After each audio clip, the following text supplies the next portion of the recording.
स्वागत है आपका निकुंज क्लासेज में।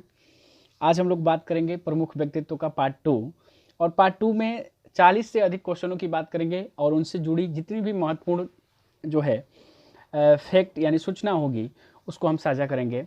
तो इस वीडियो को पूरा देखें, पूरा देखेंगे तो बहुत कुछ समझ पाएंगे, बाकी नहीं समझने वाले के लिए कुछ कहना ज़रूरी नहीं है। तो आइए इसमें पहला क्वेश्चन देखते हैं। आमतौर पर किसी लौह पुरुष के नाम से जाना जाता है? आयरन मैन की बात पूछा जा रहा है। तो भारत में लौह पुरुष के नाम से सरदार वल्लभ भाई पटेल को जाना जाता है। सरदार वल्लभ भाई पटेल की बात करें तो इनका जो है राष्ट्रीय आंदोलन की शुरुआत कहा जाए तो वर्ष 1918 में महात्मा गांधी के खेड़ा आंदोलन से हुआ। वर्ष 1918 में महात्मा गांधी के खेड़ा आंदोलन से यह जो है राष्ट्रीय आंदोलन में कदम रखे और वर्ष 1928 में बारदोली आंदोलन, बारदोली सत्याग्रह इनका सफल सत्याग्रह माना जाता है। बारदोली सत्याग्रह यह भी एक किसान आंदोलन ही था। बारदोली सत्याग्रह जो गुजरात में ही था। बारदोली सत्याग्रह 1928 पूछा जाता है कि कब हुआ, तो 1928 सरदार पटेल जुड़े थे और यही बारदोली सत्याग्रह के दौरान ही बारदोली की महिलाओं के द्वारा इन्हें सरदार की उपाधि दिया गया। बारदोली की महिलाओं के द्वारा इन्हें सरदार की उपाधि दिया गया, इस बात को भी याद रखना है। और वर्ष 1931 में यह कांग्रेस की कराची अधिवेशन में कांग्रेस की अध्यक्षता किए थे वर्ष 1931 में, और कांग्रेस के मंच से सर्वप्रथम मौलिक अधिकारों की मांग सरदार पटेल के द्वारा ही किया गया था। वर्ष 1931 में कराची अधिवेशन में सर्वप्रथम मौलिक अधिकारों की मांग की गई। उसके बाद 1946 की बात करें तो 1946 में नौसेना विद्रोह हुआ था और इस नौसेना विद्रोह को दबाने में ध्यान रखिएगा सरदार पटेल का महत्वपूर्ण योगदान था। उसके बाद बात करें तो संविधान का निर्माण जब हो रहा था तो संविधान सभा में यह मौलिक अधिकार समिति के अध्यक्ष थे और संविधान निर्माण समितियों में मौलिक अधिकार समिति सबसे बड़ी समिति थी, यह भी क्वेश्चन पूछा गया है। उसके बाद देशी रियासतों के एकीकरण में भी इनका महत्वपूर्ण योगदान है, इसलिए इन्हें भारत का बिस्मार्क कहा जाता है। भारत का बिस्मार्क पूछा जाता है कि बिस्मार्क, भारत का बिस्मार्क किसे कहा जाता है, तो ध्यान रखिएगा यह सरदार वल्लभ भाई पटेल को।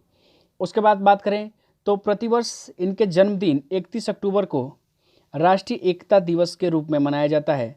31 अक्टूबर को राष्ट्रीय एकता दिवस के रूप में मनाया जाता है, तो इस बात को भी याद रखना है। यह सरदार पटेल देश के प्रथम उप प्रधानमंत्री और प्रथम गृह मंत्री भी रहे। इसके बाद बात करें तो हैदराबाद देशी रियासत जो वर्ष 1948 में यानी स्वतंत्रता के बाद भारत संघ में शामिल हुई, ऑपरेशन पोलो का नेतृत्व कहा जाता है कि ऑपरेशन पोलो एक सैन्य अभियान था और उसके तहत हैदराबाद को भारतीय संघ में शामिल किया गया। 31 अक्टूबर 1900 बात करें तो वर्ष 1991 में, ध्यान रखिएगा वर्ष 1991 में इन्हें भारत रत्न से नवाजा गया। मरणोपरांत इन्हें भारत रत्न दिया गया वर्ष 1991 में। पूछा गया है क्वेश्चन कि सरदार पटेल को भारत रत्न कब दिया गया, 1991 में राजीव गांधी के साथ जो है इनको जो है वर्ष 1991 में दिया गया था। उसके बाद बात करें तो 31 अक्टूबर 2018 को स्टैचू ऑफ यूनिटी की बात करें तो स्टैचू ऑफ यूनिटी का अनावरण प्रधानमंत्री नरेंद्र मोदी के द्वारा गुजरात के केवड़िया में किया गया। इस स्टैचू ऑफ यूनिटी की जो ऊंचाई है 182 मीटर है और यह पूरे विश्व की सबसे ऊंची मूर्ति मानी जाती है, एकता की मूर्ति। तो इस बात को ध्यान रखिएगा, स्टैचू ऑफ यूनिटी भी सरदार पटेल से संबंधित है। सरदार वल्लभ भाई पटेल अंतर्राष्ट्रीय हवाई अड्डा जो है वह अहमदाबाद में है, इन्हीं के नाम पर रखा गया है। तो अहमदाबाद में सरदार वल्लभ भाई पटेल अंतर्राष्ट्रीय हवाई अड्डा है। इसमें विकल्प बी जो है उसमें विठल भाई पटेल का नाम है। विठल भाई पटेल सरदार पटेल के बड़े भाई थे। बाल गंगाधर तिलक की बात करें तो बाल गंगाधर तिलक, ध्यान रखिएगा इन्हें मराठा केसरी के नाम से जाना जाता है। इन्होंने वर्ष 1907 के सूरत विभाजन का नेतृत्व किया था बाल गंगाधर तिलक, और वर्ष 1908 में इन्हें 6 वर्षों के लिए कारावास की सज़ा दे दी गई और यह मांडले जेल में 6 वर्ष बिताए 1908 से 1914 तक, ध्यान रखिएगा। और इसी मांडले जेल में यह एक पुस्तक लिखे जो भारतीय इतिहास में बहुत महत्वपूर्ण मानी जाती है, गीता रहस्य। तो पूछा जाता है क्वेश्चन कि गीता रहस्य किसकी कृति है, तो बाल गंगाधर तिलक की।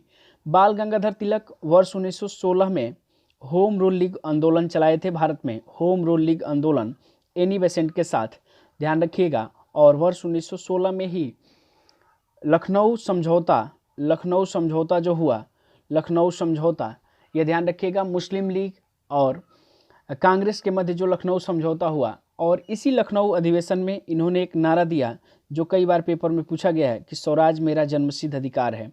स्वराज मेरा जन्मसिद्ध अधिकार है, यह नारा किसने दिया? तो यह नारा बाल गंगाधर तिलक ने दिया। कब? तो 1916 में। इन्हें भारतीय अशांति का जनक कहा जाता है। यह वैलेंटाइन सिरोल एक यूरोपीय जो है अंग्रेज अधिकारी थे, उनके द्वारा इनको भारतीय अशांति का जनक भी कहा गया है। तो इस बात को ध्यान रखिएगा, पूछा जाता है कि भारतीय अशांति का जनक किसे कहा गया? तो भारतीय अशांति का जनक सरदार बाल गंगाधर तिलक को कहा गया। इनकी मृत्यु असहयोग आंदोलन यानी 1 अगस्त 1920 को असहयोग आंदोलन के पहले ही दिन बाल गंगाधर तिलक की मृत्यु हुई। तो क्वेश्चन पूछा जाता है कि किस भारतीय राजनेता की असहयोग आंदोलन के पहले ही दिन मृत्यु हो गई? तो बाल गंगाधर तिलक 1920। इतना बातें आपको याद रखना है बाल गंगाधर तिलक के संदर्भ में। अगला देखिए, क्वेश्चन है कि राज्य स्टेट शब्द का प्रयोग सर्वप्रथम किसने किया? तो राज्य शब्द का प्रयोग सर्वप्रथम मैकियावेली के द्वारा किया गया था। मैकियावेली, ध्यान रखिएगा, इटली का एक प्रसिद्ध दार्शनिक कहा जाता है मैकियावेली को। इसकी प्रमुख पुस्तक जो है द प्रिंस, यह भी पेपर में पूछा जाता है कि द प्रिंस किसकी कृति है? तो द प्रिंस मैकियावेली की है। और इसी पुस्तक की तुलना, यह ध्यान रखिएगा, भारत की एक पुस्तक है अर्थशास्त्र, और इसकी रचना चाणक्य ने किए थे। तो पूछा जाता है कि चाणक्य की पुस्तक अर्थशास्त्र की तुलना किससे किया जाता है? तो यह मैकियावेली के द प्रिंस से किया जाता है, ध्यान रखिएगा, मैकियावेली के प्रिंस। उसके बाद बात करें सुकरात, यह यूनान के एक दार्शनिक थे। सुकरात यूनान के दार्शनिक थे। यह प्लूटो के गुरु थे और अरस्तु के शिष्य थे। सुकरात की बात करें तो यह प्लूटो के गुरु थे सुकरात। प्लूटो के गुरु जो सुकरात थे और प्लूटो के शिष्य जो थे अरस्तु थे, ना कि सुकरात के शिष्य। ध्यान रखिएगा, सुकरात, उसके बाद बात करें प्लूटो के बाद अरस्तु, ये ध्यान रखिएगा 3 चीज़ें। लेनिन की बात करें, यह लेनिन वर्ष 1917 के रूसी क्रांति से संबंधित थे। रूस की क्रांति से कौन संबंधित था? तो लेनिन था। अगला क्वेश्चन, उपनिवेशिक भारत में स्थानीय स्वशासन का जनक किसे कहा जाता है? तो ब्रिटिश भारत में स्थानीय स्वशासन, ये ध्यान रखिएगा, स्थानीय स्वशासन या पंचायती राज व्यवस्था का जनक जो कहा जाता है वह लॉर्ड रिपन को। 1882 में लॉर्ड रिपन ने स्थानीय स्वशासन की शुरुआत किया, जिसे भारतीय जो है स्थानीय स्वशासन का मैग्ना कार्टा कहा जाता है। 1882 रिपन की बात करें तो इसे स्थानीय स्वशासन का जनक, भारत का उद्धारक भी कहा जाता है। भारत का उद्धारक, और भारत का उद्धारक इन्हें फ्लोरेंस नाइटिंगेल ने भारत का उद्धारक कहा था, या सज्जन रिपन कहा था, ध्यान रखिएगा, लॉर्ड रिपन।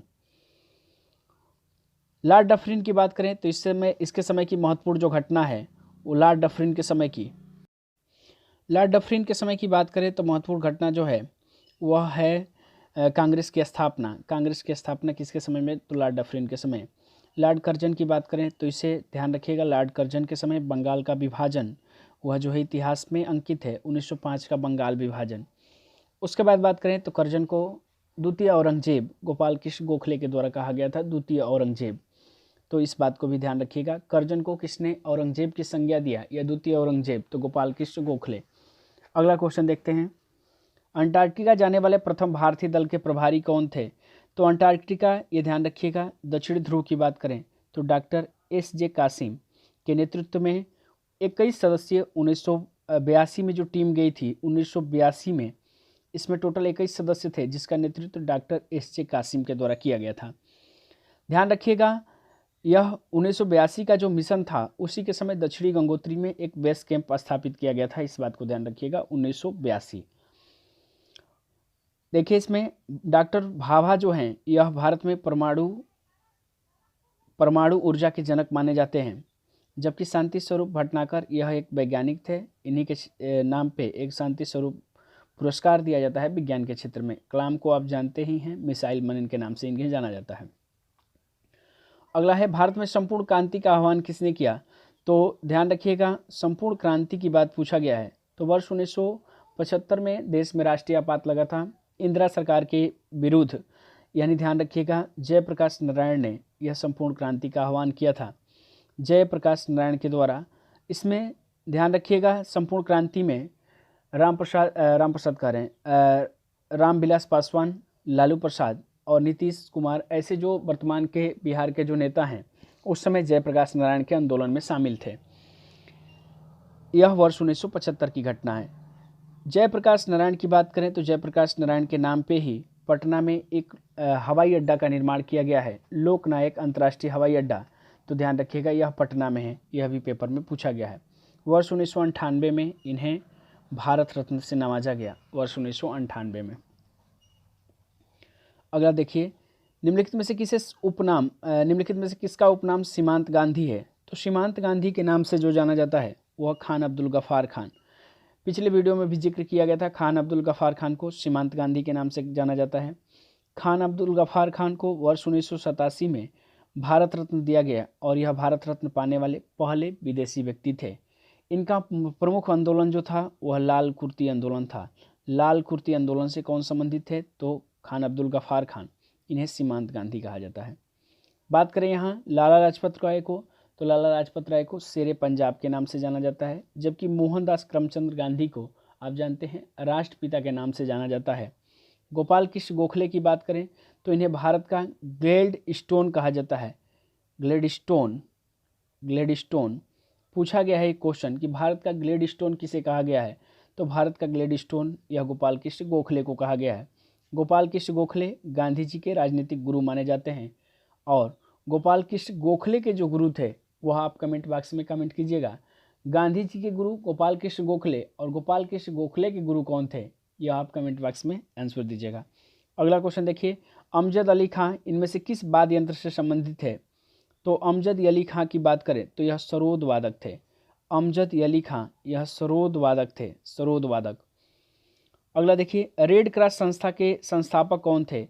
रेड क्रॉस यह मानवीय सहायता से संबंधित जो है रेड क्रॉस एक संस्था है, वैश्विक संस्था, और इसकी स्थापना जो हुआ किए थे जीन हेनरी ड्यूनेट के द्वारा 1863 में किया गया। 1863 क्वेश्चन ये पूछा गया है कि रेड क्रॉस की स्थापना कब हुआ? 1863 में। प्रतिवर्ष 8 मई को, ध्यान रखिएगा 8 मई, आने वाले 8 मई को रेड क्रॉस दिवस मनाया जाता है। विश्व में रेड क्रॉस दिवस कब मनाया जाता है? तो 8 मई को मनाया जाता है। मुख्यालय बात करें रेड क्रॉस का तो जिनेवा में है, जिनेवा स्विट्जरलैंड में। ये 3 बातें आपको याद रखना है। रेड क्रॉस के संस्थापक जीन हेनरी ड्यूनेट, कब स्थापना? तो 1863 में। प्रतिवर्ष रेड क्रॉस दिवस कब मनाया जाता है? 8 मई। और मुख्यालय रेड क्रॉस का कहाँ है? तो जिनेवा। अगला क्वेश्चन, वंदे मातरम समाचार पत्र किसने शुरू किया? तो ध्यान रखिएगा वंदे मातरम यह पत्रिका या समाचार पत्र की शुरुआत अरविंद घोष के द्वारा किया गया था। अरविंद घोष, यह ध्यान रखिएगा गरम दल से संबंधित थे। अरविंद घोष ने यह वंदे मातरम की शुरुआत की है। जबकि वंदे मातरम गीत की बात पूछा जाए तो वह जो है बंकिम चंद्र चटर्जी के आनंद मठ पुस्तक से लिया गया है। वह दूसरा चीज़ है, वंदे मातरम राष्ट्रीय गीत जो है वह बंकिम चंद्र चटर्जी के आनंद मठ से लिया गया है। अगला क्वेश्चन देखिए, भारत के प्रथम प्रधानमंत्री कौन थे? सभी लोग जानते हैं भारत के पहले प्रधानमंत्री पंडित जवाहरलाल नेहरू थे। ये ध्यान रखिएगा सबसे ज़्यादा लंबे समय तक प्रधानमंत्री रहने का जो है गौरव इन्हीं को प्राप्त है, पंडित जवाहरलाल नेहरू को। बात करेंगे तो इन्हें वर्ष 1955 में भारत रत्न दिया गया और इनकी एक राष्ट्रीय आंदोलन यानी जो है देश आज़ादी से पहले इनकी एक पुस्तक जो बड़ा चर्चा में रहती है तो वह जो है भारत की खोज यानी डिस्कवरी ऑफ इंडिया। तो कल भी इस पर जिक्र किए थे पिछले वीडियो में। तो डिस्कवरी ऑफ इंडिया के लेखक कौन थे? तो ध्यान रखिएगा पंडित जवाहरलाल नेहरू। पंडित जवाहरलाल नेहरू वर्ष 1929 में इन्होंने कांग्रेस के लाहौर अधिवेशन में सर्वप्रथम पूर्ण स्वराज की मांग किया गया था। पूर्ण स्वराज यानी इन्हीं के द्वारा सर्वप्रथम पूर्ण स्वराज की मांग किया गया वर्ष 1929 में। तो पूछा जाता है कि कांग्रेस के मन से कब पूर्ण स्वराज की मांग किया गया? तो 1929 में। किसके द्वारा? तो पंडित जवाहरलाल नेहरू के द्वारा। इसके बाद बात करें तो वर्ष 1930 में 26 जनवरी वर्ष 1930 को यह पहली बार लाहौर में स्वतंत्रता दिवस का झंडा बनाए थे रावी नदी के तट पे। 1930 में यह जो है 26 जनवरी 1930 को रावी नदी के तट पर यह तिरंगा फहराए थे, याद रखना है। वर्ष 1964 तक यह देश के प्रधानमंत्री रहे थे। अगला देखते हैं, देखिए क्वेश्चन ये है कि आईसीएस परीक्षा पास करने वाला प्रथम भारतीय कौन थे। यह भारतीय प्रशासनिक सेवा जो वर्तमान का है आईएएस, उसी का जो है पूरा नाम जो है आईसीएस है। आईसीएस परीक्षा उत्तीर्ण करने वाले पहले व्यक्ति जो थे वह सत्येंद्र नाथ टैगोर थे। सत्येंद्र नाथ टैगोर थे, ये ध्यान रखिएगा, सत्येंद्र नाथ टैगोर। यहाँ थोड़ा सा गलत टाइप हो गया है। सत्येंद्र नाथ टैगोर यह आईसीएस परीक्षा उत्तीर्ण करने वाले प्रथम भारतीय थे जो रविन्द्रनाथ टैगोर के परिवार से ही संबंधित थे। सत्येंद्र नाथ टैगोर, ध्यान रखिएगा। यहाँ रविन्द्रनाथ टैगोर विकल्प दिया है। रविन्द्रनाथ टैगोर की बात करें तो रविन्द्रनाथ टैगोर, इन्हें गुरुदेव की उपाधि महात्मा गांधी के द्वारा दिया गया था। रविन्द्रनाथ टैगोर की महत्वपूर्ण पुस्तक जो है गीतांजलि है, और गीतांजलि के लिए ही वर्ष 1913 में इन्हें साहित्य का नोबेल पुरस्कार दिया गया। इन्होंने भारत का राष्ट्रीय गान लिखा, इन्होंने बांग्लादेश का राष्ट्रीय गान लिखा। तो पूछा जाता है कि किस व्यक्ति ने दो देशों का राष्ट्रीय गान लिखा, तो रविन्द्रनाथ टैगोर ने। इनकी महत्वपूर्ण पुस्तक जो है गीतांजलि है। गीतांजलि के अलावा गोरा भी इनकी महत्वपूर्ण पुस्तक है। गोरा, गोरा भी पेपर में पूछा जाता है कि गोरा किसकी कृति है, तो यह रविन्द्रनाथ टैगोर की है। वर्ष 1915 में इन्हें नाइटहुड की उपाधि दिया गया था जॉर्ज पंचम के द्वारा। वर्ष 1915 में नाइटहुड की उपाधि, जबकि वर्ष 1915 में ही महात्मा गांधी को कैसरे हिंद की उपाधि दिया गया था। इस बात को ध्यान रखना है। अगला क्वेश्चन देखते हैं, भारत में किसको गुरुदेव के नाम से जाना जाता है। देखिए बात आ गया, गुरुदेव रविन्द्रनाथ टैगोर को कहा जाता है। इनको विश्व कवि के रूप में भी जाना जाता है। विश्व कवि के रूप में जो है रविन्द्रनाथ टैगोर को जाना जाता है। जबकि राष्ट्रीय कवि या भारत का राष्ट्रीय कवि, आप कमेंट बॉक्स में कमेंट कीजिएगा, राष्ट्रीय कवि किसे कहा जाता है। इन्हें विश्व कवि और गुरुदेव कहा जाता है, ध्यान रखना है। अगला देखिए, वर्ष 1947 में मध्यकालीन सरकार में किसे गृह मंत्री नियुक्त किया गया था। तो ध्यान रखिएगा, गृह मंत्री जो थे वह सरदार पटेल ही थे। वर्ष 1947 में मध्यकालीन या जो है कहेंगे उसको अंतरिम सरकार में गृह मंत्री, तो गृह मंत्री जो थे ये ध्यान रखिएगा सरदार पटेल थे। सन 1950 से 1962 के मध्य भारत के राष्ट्रपति कौन थे। तो वर्ष 1950 से 1962 के मध्य जो भारत के राष्ट्रपति थे वह डॉक्टर राजेंद्र प्रसाद थे। डॉक्टर राजेंद्र प्रसाद यह भारत के प्रथम राष्ट्रपति थे और ऐसे राष्ट्रपति थे जिन्होंने 2 कार्यकाल के लिए सेवा दिया था। सदाकत आश्रम का संबंध यह डॉक्टर राजेंद्र प्रसाद से है। इन्हें देश रत्न और आज़ाद शत्रु के नाम से भी जाना जाता है। इनकी एक महत्वपूर्ण पुस्तक है इंडिया डिवाइडेड, तो उसको भी याद रखना है, राजेंद्र प्रसाद। अगला क्वेश्चन, कौन सरोद वादक नहीं है। तो ध्यान रखिएगा, देखिए सरोद वादक की बात करें तो अमजद अली खां यह सरोद वादक थे, अलाउद्दीन खां यह भी सरोद वादक थे, अली अकबर यह भी, बदरुद्दीन डागर यह सरोद वादक नहीं थे। इस बात को ध्यान रखिएगा। अगला क्वेश्चन है, आर्यभट्ट था एक प्रसिद्ध। आर्यभट्ट की बात करें तो आर्यभट्ट एक खगोलवेत्ता थे। यह गुप्त काल के एक खगोलवेत्ता थे आर्यभट्ट। कहा जाता है कि इन्होंने शून्य की खोज की, लेकिन ऐसा नहीं है, इसका जो है उचित साक्ष्य नहीं मिलता है। कहा जाता है कि एक अज्ञात व्यक्ति ने शून्य की खोज की थी। आर्यभट्ट के संदर्भ में पूछा जाता है तो आर्यभट्ट एक खगोल शास्त्री थे। अगला क्वेश्चन, वेदों की ओर लौटो का नारा किसने दिया। तो सभी लोग जानते हैं कि वेदों की ओर लौटो का नारा यह स्वामी दयानंद सरस्वती के द्वारा दिया गया था। स्वामी दयानंद सरस्वती ने वेदों की ओर लौटो का नारा दिया था और इन्होंने ही शुद्धि आंदोलन भी चलाया था। शुद्धि आंदोलन, तो शुद्धि आंदोलन के प्रवर्तक पूछा जाता है तो स्वामी दयानंद सरस्वती। स्वामी दयानंद सरस्वती के संदर्भ में पूछा जाता है कि किसने आर्य समाज की स्थापना किया। तो आर्य समाज की स्थापना यह स्वामी दयानंद सरस्वती ने 1875 में किए थे। 1875 में आर्य समाज की स्थापना, इसका मुख्यालय जो था यह मुंबई में था और बाद में इसको लाहौर में स्थानांतरित कर दिया गया। स्वामी दयानंद सरस्वती का मूल नाम पूछा जाता है, यानी बचपन का नाम, तो मूल शंकर था, ध्यान रखिएगा। और इनकी एक महत्वपूर्ण पुस्तक है सत्यार्थ प्रकाश। पूछा जाता है कि सत्यार्थ प्रकाश किसकी कृति है या स्वामी विवेकानंद का है। स्वामी दयानंद सरस्वती के विचार किस पुस्तक में जो है संग्रहित है, तो यह सत्यार्थ प्रकाश है। सत्यार्थ प्रकाश की रचना 1874 में ये किए थे। इनके गुरु जो थे, स्वामी दयानंद सरस्वती के गुरु जो थे वह बिरजानंद थे। बिरजानंद यह भी पूछा जाता है, बिरजानंद। और स्वामी दयानंद सरस्वती के संदर्भ में एक बात पूछा जाता है कि किसे भारत का मार्टिन लूथर किंग कहा जाता है। तो भारत का मार्टिन लूथर किंग जो कहा जाता है, भारत का मार्टिन लूथर किंग, तो यह स्वामी दयानंद सरस्वती को कहा जाता है। पहला बात, शुद्धि आंदोलन के प्रवर्तक, वेदों की ओर लौटो। इनके बचपन का नाम मूलशंकर। सत्यार्थ प्रकाश इनकी महत्वपूर्ण पुस्तक। आर्य समाज की स्थापना 1875। ध्यान रखना है इनके गुरु बिरजानंद। और भारत का मार्टिन लूथर किंग किसे कहा जाता है, तो स्वामी दयानंद सरस्वती। अगला क्वेश्चन देखते हैं, जय जवान जय किसान का नारा किसने दिया? तो सभी लोग जानते हैं कि जय जवान जय किसान का नारा लाल बहादुर शास्त्री, जो देश के दूसरे प्रधानमंत्री थे, लाल बहादुर शास्त्री, इन्हीं के द्वारा जो है जय जवान जय किसान का नारा दिया गया।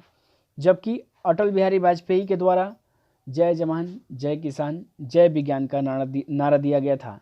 और जवाहरलाल नेहरू के द्वारा आराम हराम है का नारा दिया गया था। तो तीनों बातें याद रखना है, जय जवान जय किसान लाल बहादुर शास्त्री, जय विज्ञान इसमें जुड़ गया अटल बिहारी वाजपेयी, और आराम हराम है तो यह जवाहरलाल नेहरू। अगला देखते हैं, लोकतंत्र जनता का जनता द्वारा जनता के लिए शासन है, यह कथन किसका है? तो यह कथन जो है अमेरिका के राष्ट्रपति अब्राहम लिंकन का जो है, यानी पूर्व राष्ट्रपति अब्राहम लिंकन का स्टेटमेंट है, लोकतंत्र जनता का जनता द्वारा जनता के लिए शासन है, इस बात को ध्यान रखिएगा। अगला देखिए, देश की प्रथम महिला लोकसभा अध्यक्ष का नाम, यानी भारत की प्रथम महिला लोकसभा अध्यक्ष, तो महिला लोकसभा अध्यक्ष जो थी मीरा कुमार, यह मीरा कुमार यह प्रथम महिला लोकसभा अध्यक्ष थी, इस बात को ध्यान रखिएगा। यह 14वीं लोकसभा में जो है 14वीं लोकसभा में जो है यह अध्यक्ष बनी थी, ध्यान रखिएगा। आगे देखिए, निकोलस सरकोजी किस देश के नेता? तो निकोलस सरकोजी की बात करें तो निकोलस सरकोजी जो थे वह फ्रांस से संबंधित थे, यानी फ्रांस के राष्ट्रपति थे वर्ष 2007 में। अगला क्वेश्चन है, स्लम डॉग मिलेनियर फिल्म के गीत जय हो के संगीतकार कौन थे? बहुत अच्छा क्वेश्चन है, यह ऑस्कर के लिए भी ध्यान रखिएगा। यह नामित हुई थी AR रहमान, यह जो है जय हो के जो है संगीतकार थे AR Rahman. Slum dog Millionaire film के जय हो के संगीतकार यह AR रहमान थे। भारत के प्रधानमंत्री जिनका सबसे लंबा कार्यकाल रहा, तो भारत के प्रधानमंत्री जो है जवाहरलाल नेहरू का सबसे लंबा कार्यकाल रहा, जबकि सबसे कम तो अटल बिहारी वाजपेयी का सबसे कम, ध्यान रखिएगा। मोरारजी देसाई यह देश के पहले गैर कांग्रेसी प्रधानमंत्री थे। इंदिरा गांधी देश की पहली महिला प्रधानमंत्री थी। और मनमोहन सिंह के संदर्भ में आप जानते ही थे, जो है मनमोहन सिंह के संदर्भ में आप जानते हैं कि यह जो है राज्यसभा से चुने गए थे, यह मनमोहन सिंह। अगला क्वेश्चन देखिए, भारतीय अंतरिक्ष कार्यक्रम का पिता किसे कहा जाता है? तो अंतरिक्ष कार्यक्रम का पिता विक्रम साराभाई को कहा जाता है भारत में। और इन्हीं की अध्यक्षता में बात करें तो परमाणु ऊर्जा आयोग की स्थापना भी हुई थी वर्ष 1948 में, पहले अध्यक्ष भी बनाए गए थे। सतीश धवन यह ध्यान रखिएगा इसरो से संबंधित हैं, इसरो भारतीय अंतरिक्ष अनुसंधान संगठन जो है इसरो से संबंधित। और डॉक्टर APJ अब्दुल कलाम के बारे में जानते ही हैं, आपकी missile man of India. Mount Everest पर 2 बार विजय प्राप्त करने वाली पहली महिला, तो ध्यान रखिएगा यह संतोष यादव जो है माउंट एवरेस्ट पर फतह करने वाली, यानी 2 बार फतह करने वाली पहली महिला। पंजाब केसरी के उपनाम से किसे जाना जाता है? तो पंजाब केसरी के नाम से जो है लाला लाजपत राय को, या शेरे पंजाब या पंजाब केसरी के नाम से लाला लाजपत राय को जाना जाता है, ध्यान रखिएगा, लाला लाजपत राय। जबकि भगत सिंह को शहीद आजम कहा जाता है, शहीद आजम भगत सिंह, ध्यान रखिएगा। महाराजा रणजीत सिंह, यह महाराजा रणजीत सिंह जो थे यह लाहौर और अमृतसर से संबंधित थे, इनकी राजधानी लाहौर थी। और वर्ष 1809 में महाराजा रणजीत सिंह के साथ अंग्रेज़ों का अमृतसर की संधि जो है इतिहास में दर्ज है, 1809 अमृतसर की संधि। अगला क्वेश्चन है, डॉक्टर भीमराव अंबेडकर का जन्म स्थान कौन सा है? तो डॉक्टर भीमराव अंबेडकर यानी भारत के संविधान के निर्माता डॉक्टर भीमराव अंबेडकर का जन्म महू में हुआ था।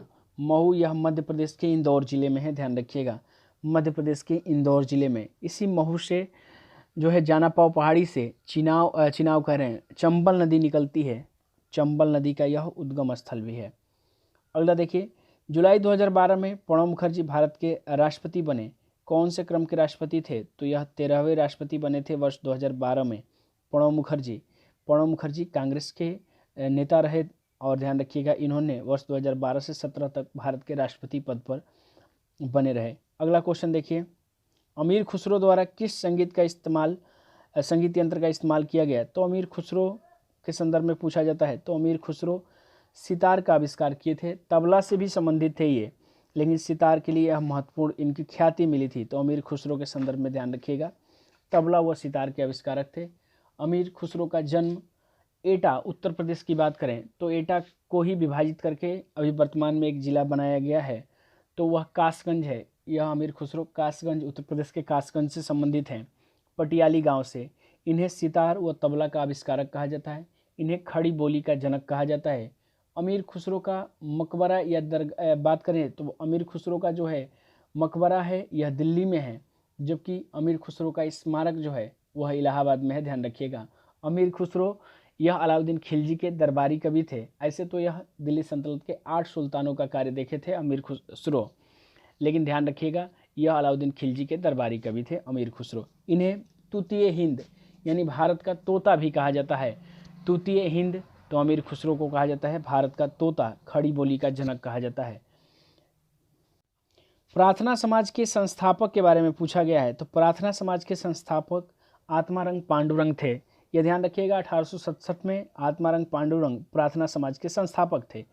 प्रार्थना समाज, जबकि आर्य समाज स्वामी दयानंद सरस्वती से संबंधित है। रामकृष्ण परमहंस यह स्वामी विवेकानंद के गुरु थे। स्वामी विवेकानंद ने रामकृष्ण परमहंस के संदर्भ में रामकृष्ण मिशन की स्थापना किया था 1897 में। स्वामी विवेकानंद, ध्यान रखिएगा। अगला क्वेश्चन देखते हैं। क्वेश्चन ये है कि सत्यशोधक समाज से संबंधित है। सत्यशोधक समाज की स्थापना यह ज्योतिबा फुले के द्वारा किया गया। कब किया गया? तो 1873 में किया गया। याद रखिएगा, सत्यशोधक समाज की स्थापना ज्योतिबा फुले, कब? तो 1873। ज्योतिबा फुले के संदर्भ में एक क्वेश्चन और पूछा जाता है कि गुलामगिरी किसकी पुस्तक है? गुलामगिरी, तो गुलामगिरी यह ज्योतिबा फुले के द्वारा ही लिखा गया था 1872 में। गुलामगिरी 1872 में ज्योतिबा फुले के द्वारा लिखा गया था। सत्यशोधक समाज ज्योतिबा फुले। अगला क्वेश्चन देखते हैं। एक्सरे का आविष्कार किसने किया? एक्सरे या एक्स किरणों का खोज पूछा जाता है, ध्यान रखिएगा। रोंटजन के द्वारा एक्सरे का आविष्कार किया गया। अगला क्वेश्चन देखते हैं। श्री जयप्रकाश नारायण निम्नलिखित में से किससे संबंधित थे? अखिल भारतीय किसान सभा, इसमें स्वामी सहजानंद जो थे। कम्युनिस्ट पार्टी ऑफ इंडिया से ये भी संबंधित नहीं थे। कांग्रेस सोशलिस्ट पार्टी की स्थापना वर्ष 1934 में, ये ध्यान रखिएगा, वर्ष 1934 में जयप्रकाश नारायण के द्वारा किया गया था। इसमें मीनू मसानी का भी नाम आता है, आप याद रखिएगा। कांग्रेस सोशलिस्ट पार्टी, जयप्रकाश नारायण। जबकि इंडिया इंडिपेंडेंस लीग यह रास बिहारी बोस से संबंधित संस्था थी। अगला क्वेश्चन है कि निम्नलिखित में से कौन भारतनाट्यम नृत्य से संबंधित नहीं है? तो शोभना नारायण, ध्यान रखिएगा, यह भारतनाट्यम से संबंधित नहीं है। अगला क्वेश्चन, वह व्यक्ति कौन है जो प्रधानमंत्री के रूप में नियुक्ति के समय राज्यसभा का सदस्य थी? तो ध्यान रखिएगा, चौधरी चरण सिंह ऐसे प्रधानमंत्री थे जो कभी संसद नहीं गए थे, यानी लोकसभा नहीं पहुंचे प्रधानमंत्री रहते हुए। श्रीमती इंदिरा गांधी यह प्रधानमंत्री जब बनी तो राज्यसभा का मेंबर थी, इस बात को ध्यान रखिएगा। राज्यसभा से यह जो है निर्वाचित सदस्य थी। लाल बहादुर शास्त्री यह चुन के गए थे। पीवी नरसिम्हा राव जो है यह लोकसभा से चुन के गए थे। भारत के एकमात्र राष्ट्रपति जो निर्विरोध चुने गए थे, तो एकमात्र राष्ट्रपति जो निर्विरोध चुने गए थे, ध्यान रखिएगा, निर्विरोध चुने जाने वाले या सर्वसम्मति से चुने जाने वाले राष्ट्रपति नीलम संजीव रेड्डी थे। यह निर्विरोध चुने जाने वाले नीलम संजीव रेड्डी थे। जबकि एक पूछा जाता है कि कौन से राष्ट्रपति का मृत्यु, यानी पहले राष्ट्रपति जिनका मृत्यु कार्यकाल के दौरान हुआ था, तो वह जाकिर हुसैन थे। फखरू अली अहमद भी जो थे, ऐसे राष्ट्रपति हैं जिनका कार्यकाल के दौरान ही मृत्यु हुआ था, फखरू अली अहमद, लेकिन पहले व्यक्ति जाकिर हुसैन थे। एस राधाकृष्णन को दार्शनिक राजा की संज्ञा दिया जाता है। एस राधाकृष्णन को दार्शनिक राजा। बहुत अच्छा क्वेश्चन है। जब मार्गरेट थ्रेचर प्रधानमंत्री थी, यह ब्रिटेन की पहली महिला प्रधानमंत्री है, ध्यान रखिएगा। उस समय किस देश के साथ ब्रिटेन ने फाकलैंड द्वीपों पर नियंत्रण प्राप्त करने के लिए युद्ध लड़ा था? तो ध्यान रखिएगा, यहाँ कई चीज़ें आपको याद रखना है। एक तो पूछा जाता है ब्रिटेन की पहली महिला प्रधानमंत्री मार्गरेट थ्रेचर। उसके बाद पूछा है फाकलैंड द्वीप। फाकलैंड द्वीप के संदर्भ में पूछा जाता है कि यह कहाँ है, तो यह फाकलैंड द्वीप दक्षिणी अटलांटिक महासागर में है। किस देश के साथ यह नियंत्रण के लिए युद्ध लड़ा गया था, तो अर्जेंटीना। यहाँ गलत टाइप हो गया है, अर्जेंटीना ध्यान रखिएगा दक्षिण अमेरिकी देश है। अर्जेंटीना और ब्रिटेन के मध्य यह विवादित द्वीप है फाकलैंड। अभी वर्तमान में अधिकार जो है वह ब्रिटेन का है फाकलैंड द्वीप पे।